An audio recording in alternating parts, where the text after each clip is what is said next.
I want to welcome you to another edition of the Coach's Corner. My name is Marcus Salette, a.k.a. The Coach. And yes, I have issues too. Life coaches have issues. So don't get it twisted. But welcome to our For More for Life campaign for or towards change, day 4. And I hate that I don't have a title in the description for you, but you're going to have to pay close attention because these For More for Life campaigns are very, very good. They're very, very helpful to download and listen to later.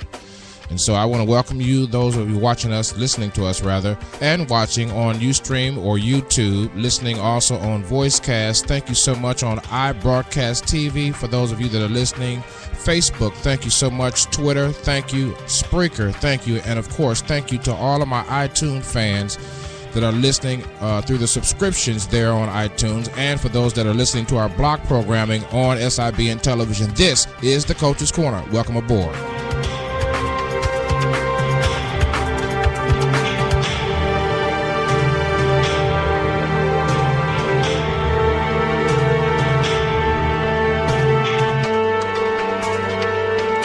And I also want to welcome my new listeners on Blog Talk Radio Network. Thank you so very much, all of you from the different platforms from around the world, for joining us right here on the Coach's Corner. As again, I have said to you that the For More for Life campaign titles do not have a description. So as you listen to one, then that gives you a clue that you may want to listen to them consecutively. So that you, or download them so you'll have them later on. I am so proud that you have stopped by. It indicates to you consciously sending a print to your subconscious mind that you will not live life like you did last year, last quarter, last month, last week, yesterday. Every day is a new day. You're striving forward. And yes, remember, as I always say that, and a lot of people say, well, Marcus, where do you get your information? Let me just say this.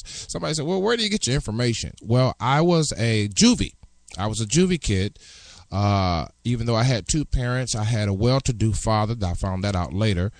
And all of that, I was still a juvie kid because I grew up in a very tense and racial district, for one. Number 2, my parents got married very young, and there are a lot of things that they learned along the way. I'll leave that at that. And then third of all, I was hard-headed. I was scared.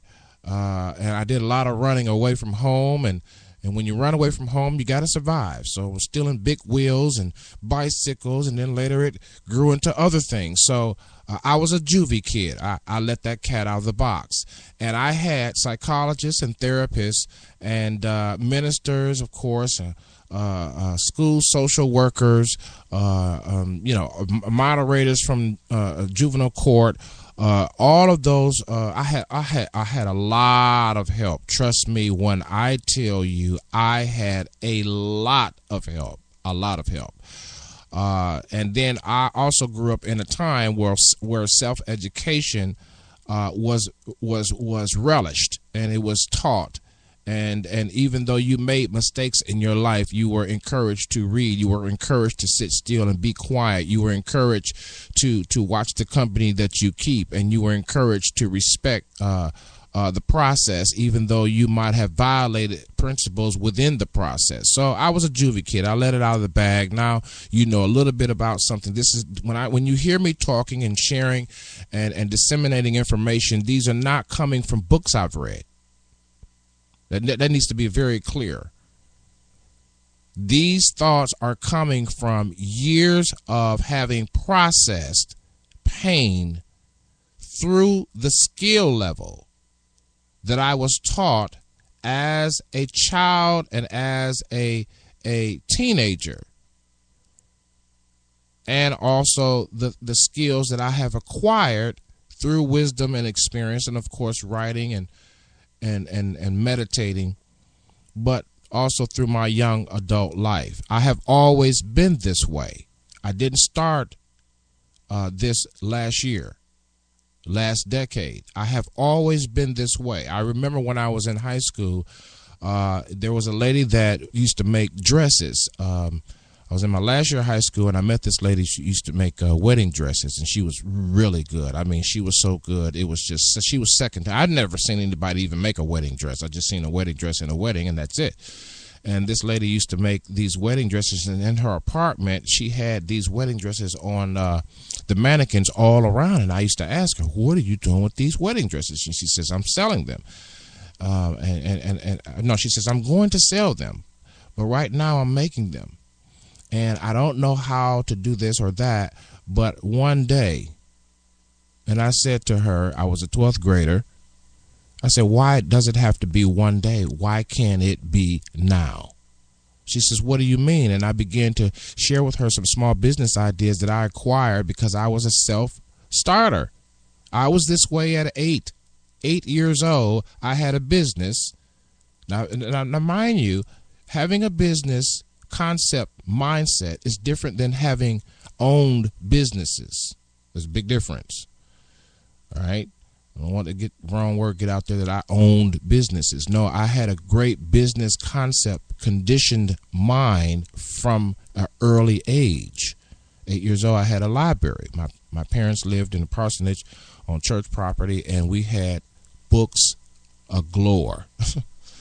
And I remember, having a business with that, and I charged people for being late with their books. That's before I had ever visited, I believe, a library. Or either I visited a library once and I said, this is a great idea. But I can tell you more about the story. It's kind of funny too. But anyway, getting back to the lady that had the wedding dresses.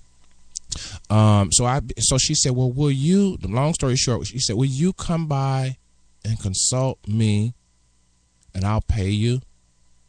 Now, mind you, this lady was on public assistance. That's what they called it back then. They didn't call it, I don't remember hearing it being called welfare. Or maybe she was on welfare, and now they're calling it public assistance. And it was in the hood. It was in the hood it was in an area that used to be a very, very well-to-do, wealthy area that had just been run down houses that just people didn't have the budgets to maintain these beautiful semi-mansions in the neighborhood. And she lived in apartments across from a lot of these beautiful homes. But long story short, I began to consult her, and she paid me.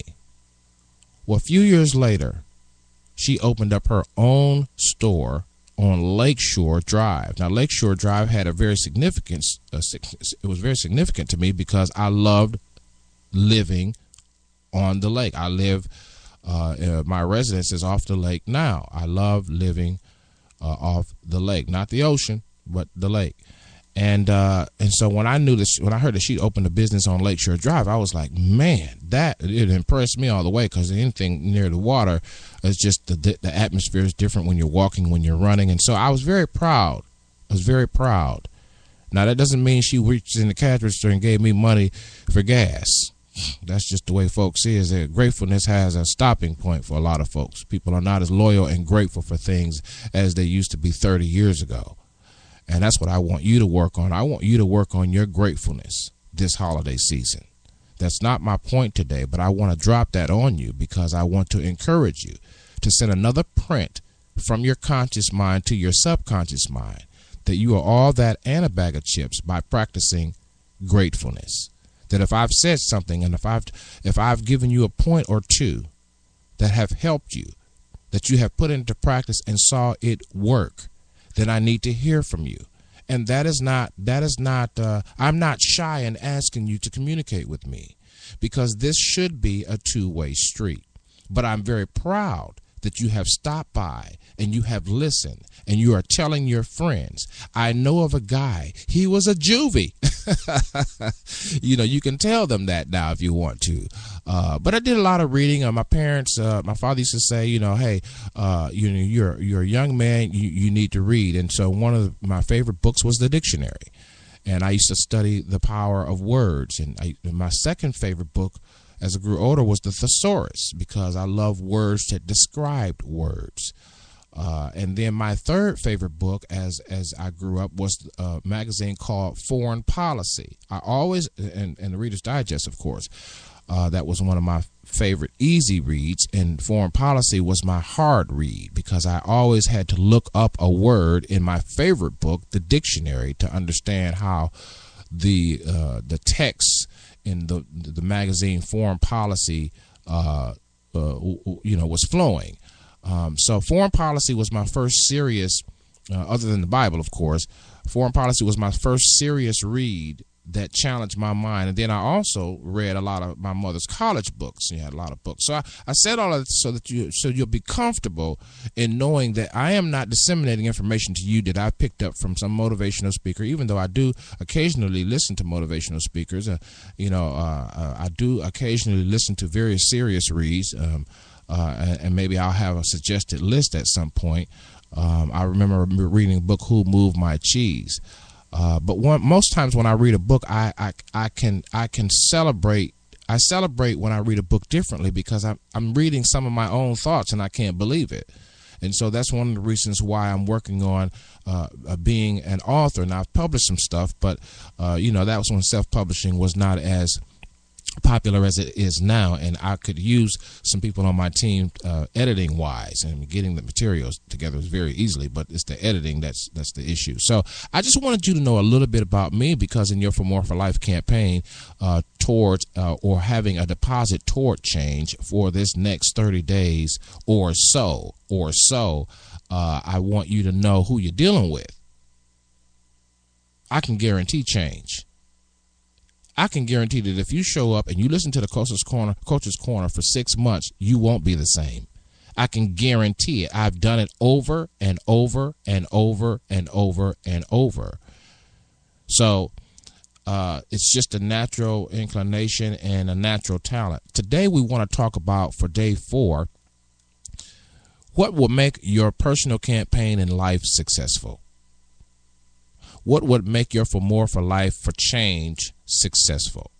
As I said on day 3, it is not often that the change that we acquire is the change we expected. That's why it's not good to quickly boast about change until change has settled. It's like having an investment that you just opened up, and the market, you haven't been tested in market fluidity yet. You're just boasting about how you have the ability to invest X, Y, and Z, but you haven't been your investment hasn't been market tested yet, and you as an investor haven't been market tested yet. Now, I'm not an investor, okay, but I have a great understanding, at least, of the peripherals of the issues, and I'm assuming that if you're going to invest, you have to be able to weather storms. If you're going to change, you have to be able to weather storms, because some changes may not come out exactly like you planned. And I use the example of falling in love for an example. I use that, falling in love. And even if everything is right, let me just say this is a freebie, if everything is right in your falling in love plan, you're still going to be tested.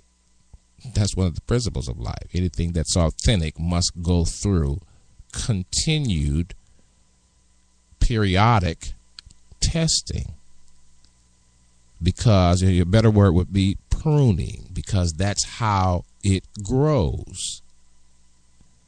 Well, I met him and I met her and everything is just really flowing. Okay. We're going to get married, and later on, we got married and everything is beautiful. Okay. I'm still waiting, as a coach, I'm still listening for that last. We went through some tests and we're better. That's what I'm looking for. We went through X, Y, and Z. I'm not talking about unnecessary created storms now. So what makes a good For More for Life campaign? I got 5 minutes. Oh boy.